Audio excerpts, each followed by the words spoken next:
જ્યારે સંસ્થાની સ્થાપના થઈ ને ત્યારે બ્રહ્મા બાબાના દીકરી જે નિર્મલ શાંતા દાદી હતા બસ ચલાવતા હતા. અત્યારે તો છોકરીઓ ડ્રાઇવિંગ કરે છે, પણ એ સમયની અંદર બસ ચલાવે એટલે બસ કદાચ ખોટવાઈ જાય તો રિપેર કરી શકે, ચપ્પલ પણ બનાવે.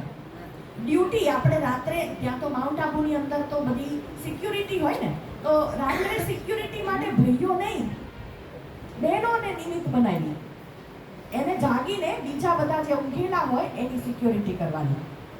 તમે વિચાર કરો કે કેવું પરિવર્તન, સ્થૂળ પરિવર્તન પણ આવશ્યક છે. અને 1936 થી તમે જો આજે તો ધીરે ધીરે આ વિશ્વની અંદર, સમાજની અંદર દરેક જગ્યાએ નારીનું આગળ સ્થાન આવી ગયું. પરમાત્માએ નારી સન્માનને અથવા તો નારી ઉપર કળશ મૂક્યો અને ધીરે ધીરે સમાજમાં પણ બદલાવ આવ્યો. આપણે પણ શક્તિ છીએ, જો ધારીએ ને તો ઘરને સ્વર્ગ બનાવી શકીએ. કેવી રીતે? તમે રોજ રસોઈ બનાવો છો, જો તમે રસોઈ બનાવતી વખતે પ્રેમથી પરમાત્માની યાદમાં રસોઈ બનાવો અને પ્રેમથી તમે એ આત્માઓને ખવડાવો તો એ બધાનું મન પરિવર્તન થઈ જશે.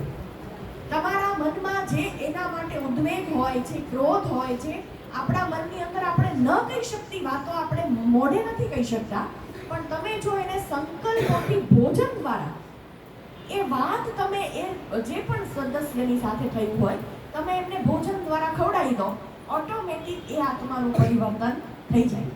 અત્યારે સમય એવો છે કે કોઈને વાતો દ્વારા બદલવાની ન થઈ શકે, અને તમારી વૃત્તિથી જ તમે એને બદલી શકો છો. તમારી શું ભાવનાઓથી તમે એ વ્યક્તિનું પરિવર્તન કરી શકો છો. તમને એક સત્ય ઘટના સમજાવું. ઘણી વખત આપણને આપણી મહિલા તરીકેનું આપણું આ પાઠ છે ને એમાંથી અસંતુષ્ટતા તો હોય. અમારા એક સંસ્થાની અંદર એક તમારા જેવી માતા હતી અને એ જ્યારે બાબાનું જ્ઞાન એમણે લીધું તો 5 વર્ષ થઈ ગયા જ્ઞાનમાં આવેલા એને.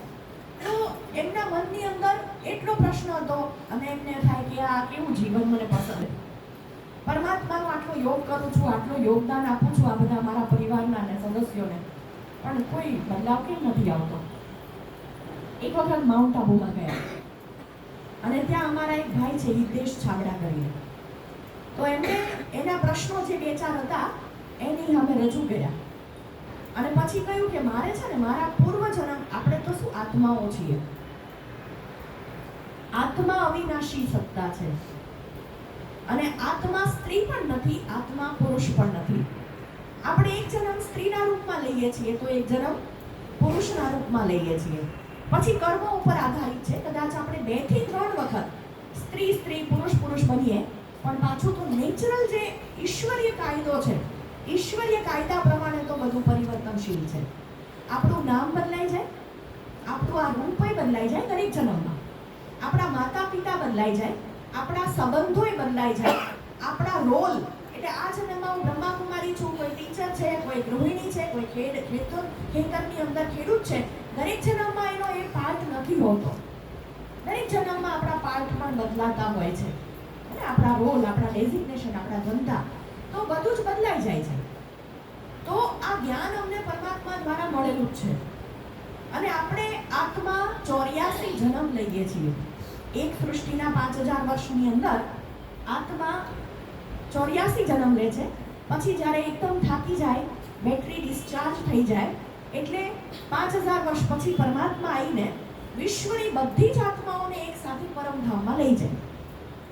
આપણું ધ્યાનથી સાંભળજો. 5000 વર્ષની અંદર પરમધામમાં આપણે બધા એક સાથે જઈએ છીએ મોક્ષમાં. તમે જે આટલી બધી ભક્તિ કરી રહ્યા છો તો ફળ તો મળશે જ ને, અને એ ફળ તમને મળશે જ, અને એ ફળ છે મુક્તિ. આપણે બધા મુક્તિના અધિકારી આત્માઓ છીએ. તો આપણે હવે બસ થોડાક સમયની અંદર જ પરમાત્માના ગેટ ખુલશે પરમધામના અને એકી સાથે આપણે પરમધામની યાત્રા કરીશું. ત્યાં રેસ્ટ કરીશું. પછી જ્યારે જેને ઈચ્છા થાય જેટલો આરામ કરવો હોય એટલી છૂટી હોય અને પછી ધરતી ઉપર આવીને ફરી આપણે આ શરીર ધારણ કરીને પાઠ ભજવીશું.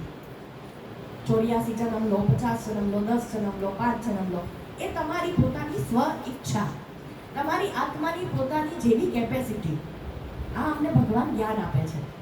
તો આ સત્ય ઘટના હું તમને જે સંભળાવતી હતી એનું આ રેફરન્સ હતું. તો પેલા બેન જે હતા ને રહેતા હતા. એના જીવનથી એટલા કંટાળેલા 2 વખત આત્મહત્યા કરવા માટે એ પોતે તૈયારી કરેલી, પણ એને સક્સેસ ના ગયા. તો એમણે માઉન્ટ આબુમાં હિતેશ છાબડા પાસે પોતાના પૂર્વજન્મની યાત્રા કરી. પૂર્વજન્મની યાત્રા એટલે એક વૈજ્ઞાનિક ટેકનિક છે. આત્મા અવિનાશી સિતારો છે. તમે જેટલા જન્મો લીધા હોય એના એક સેકન્ડનો રેકોર્ડ આપણી આત્માની અંદર રેકોર્ડેડ છે જ. અત્યારે હું પૂછું કાલે બપોર શું જમ્યા હતા, 5 વર્ષ પહેલા કયા કપડાં પહેર્યા હતા, ભલે આજે તમને યાદ નથી, પણ હું તમારી આત્માને જો પૂછું અંતર જગતમાં લઈ જઈને, તો પછી તમે મને બધા રેકોર્ડ બતાવી દેશો. આ તો સ્મૃતિ વિસ્મૃતિનો ખેલ છે, અને એટલા માટે આત્માની અંદર તો બધો રેકોર્ડ ઓલરેડી છે જ. એટલે આ વૈજ્ઞાનિક ટેકનિકથી એને પૂર્વજન્મમાં લઈ જવામાં આવ્યા. તો એ બેને શું જોયું? જબરજસ્ત એક સીન. તો પહેલામાં પહેલો સીન એમને એવો દેખાયો, સૂક્ષ્મ જગતમાં એક બેન છે, એના છૂટા વાળ અને એટલા બધા આક્રોશ અને ક્રોધની અંદર છે, અને એ પોતે ભાઈના રૂપમાં છે, પુરુષના રૂપમાં છે. અને એ બેનનો જે ક્રોધ છે, જે આક્રોશ છે, જે એની વાઇબ્રેશન છે, એના ઓરાને એ સહન કરી શકતા નથી. એટલા અંદરથી એકદમ વિચલિત થઈ ગયા અને એટલો પરસેવો છૂટી ગયો. એટલે પછી જે હિપ્નોટાઇઝ કરવાવાળા ઓલા ભાઈ હતા, હિતેશભાઈ, એમને કહ્યું કે તમે જે આ સીન જોઈ